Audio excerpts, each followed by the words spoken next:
Okay, help me out with this, because I can't understand why this game is getting anywhere close to the hate it seems to be receiving online right now. The Last of Us Part 2 got slammed on Metacritic. So many people couldn't wait to give this thing a 0 out of 10 and talk about how it's the worst game they've ever played. It's the trashiest thing ever. The developer's horrible. All these awful things about it.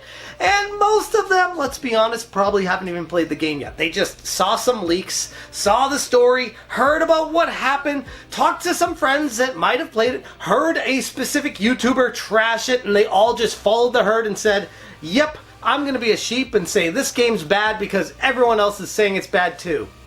Have you even tried playing it? GOTY.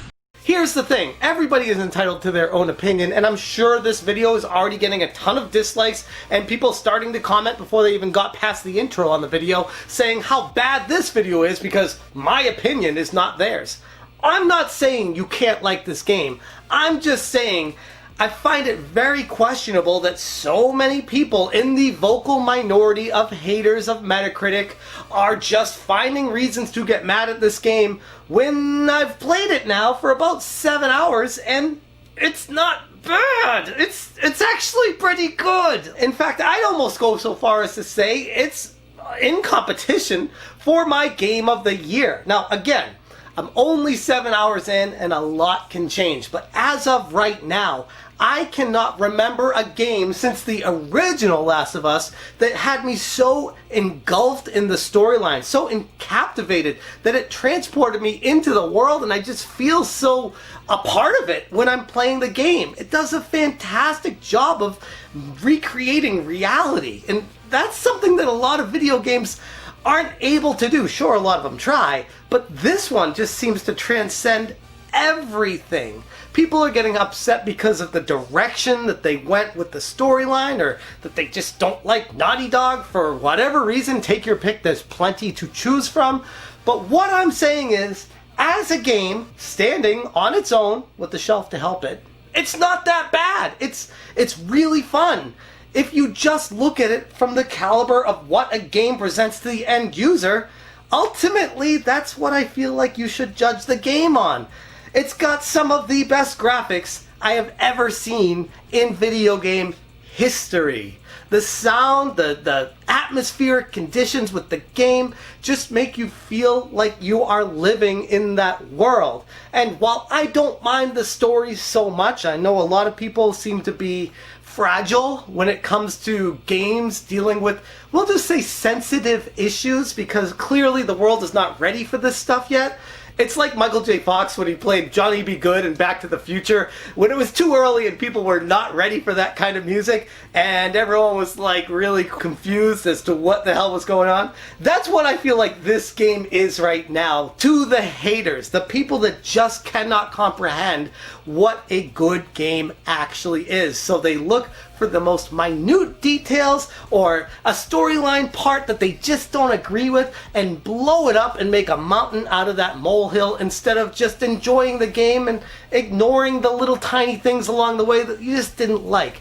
People say they don't like the direction Naughty Dog took the story. They don't like what they did with the game. So you're saying you'd prefer them to do something obvious? Something that is predictable, something that you would do yourself. Go be a game developer if you're mad at what a studio did with the direction of a storyline. It is their story to tell. It is their characters. It's their world. They can do what they want with it. And that's the exciting part of these games. You don't know what to expect from them.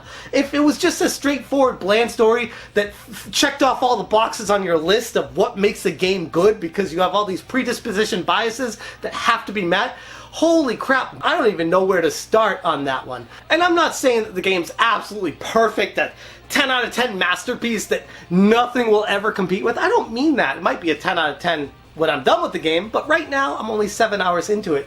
There are some issues I have with it, but they're minuscule in the grand scheme of things that I almost feel like they're not even worth bringing up, but I'll say it just to clear the air with you and let you know, full disclosure, it's not perfect, like no game is, but anyways, things that maybe are weird about it, like for me it's like some technical aspects of the game, like with this, when you start the game and you play as Ellie, she has to relearn some of the stuff that she learned in the original Last of Us. And it's like, did she forget how to make a medical kit from the first one to this one? It's weird. Like, there's no kind of continuation when it comes to what they learned in the first one to the second one.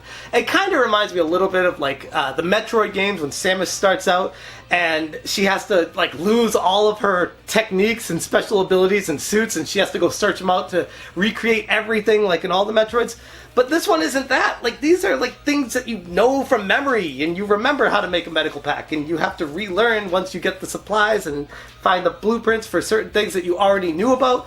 That part is kind of weird, but whatever. Like, it's not a big deal. Like, that's one of the things I'm like, okay, I guess I'll relearn this, even though I should have already known how to do it from the first game. Not a big deal, but one of the things that kind of struck me as kind of odd, especially when you consider that you should definitely play through and beat the original Last of Us before playing this one. Yeah, there's a recap of the events in the first one at the very beginning of this game, and it does a good enough job, but I feel like you don't get emotionally attached to the characters, you don't build that relationship, that bond between you, the player, and the characters that you're playing as, so that when you actually see some of the storyline events that happen in this, they kind of make a little bit more sense, especially if you understand the backstory of Ellie and what she's been through. I feel like she has a very open spectrum as far as what she's able to do in life and what her decisions are based off of her really jaded upbringing, because freaking zombies destroyed everything in the first game. By the way, spoiler alert, like, you should probably know that by now. It's like an 8-year-old game. But anyways, you find that out in the first minute playing Last of Us 1, so it's not really a spoiler alert. My point being, you need to play the first game before you can make an informed decision of if this is a good game or not, because it relies so heavily in the story based off of the characters' predispositions in the first game.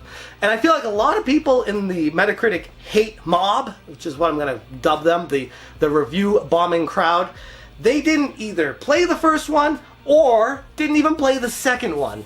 Like I said in my original video talking about the bombing, there was no way that many people could have beaten the game in that short amount of time and made a well-rounded, comprehensive review. Clearly it was people just cutting corners, saying they hated one aspect about this game and trying to make Naughty Dog look as bad as possible. Like, it blows my mind. Right now on Twitter, the thing's got a lower user score than E.T. on the Atari 2600. So let that put it in perspective for you, just how angry a lot of these hate mob mentality Metacritic users are. Other things that could have been improved in the first 7 hours of gameplay, sometimes the storyline is like a little bit all over the place, and it can be a little bit confusing and complicated, overly complicated. It didn't need to be, just for artistic sense and a way to keep it fresh, I guess.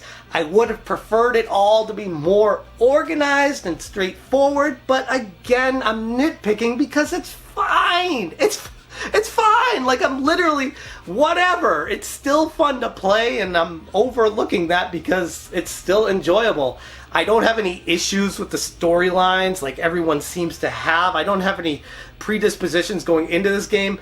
I mean, I went in with the idea of, I'm not going to let anybody's opinions jade mine. I'm just going to play the game, and if I like it, I'll tell you if I like it, and if I don't like it, I'll tell you why I don't like it and explain myself.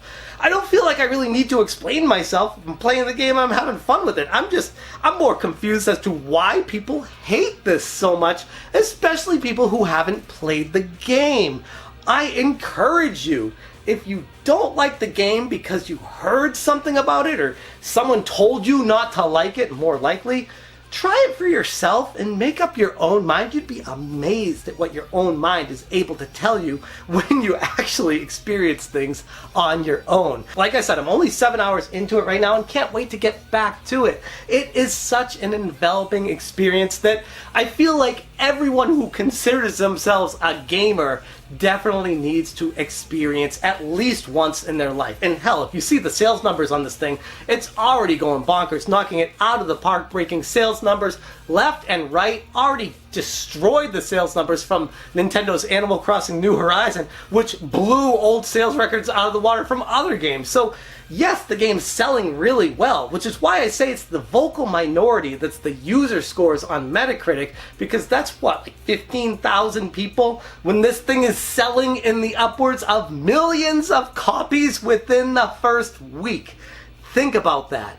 The vocal minority. They don't want people to be happy. They don't want a game to be successful that disagrees with their predispositions because of how they were raised or what they were learned to be correct and not correct in this world. And they're trying to make other people feel like that's the way life has to be lived instead of, I don't know, living your own life and enjoying it the way you want to. As long as you're not hurting someone, what's the problem? That's what I always go back to with this kind of stuff. But people will be people. I'm going to leave the video right there. Thanks so much for watching, and as always, you stay smashing.